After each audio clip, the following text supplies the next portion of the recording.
انا ما نفهمش، واللي فاهم يفهم لي. انا نعرف باللي المواطن الجزائري ما بين المغاربه بصفه عامه هو اللي يستهلك اكثر العدس،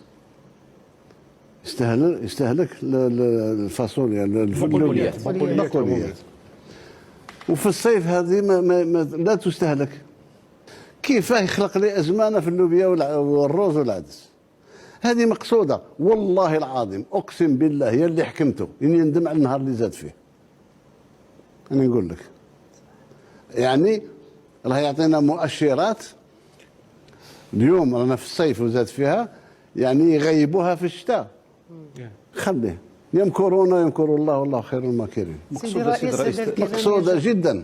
لماذا مقصوده في رايكم؟ باش تخلق بالبلاء.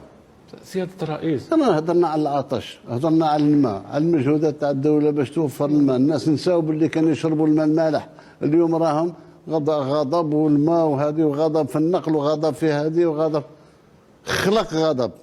إذا كان السجون ليست عبرة بالنسبة لهذا، خليه اللي يخاف على عائلته وخاف على شرفه مبدئيا ما يديرش هذه الامور هذه، حتى ولو ما فيش السجن.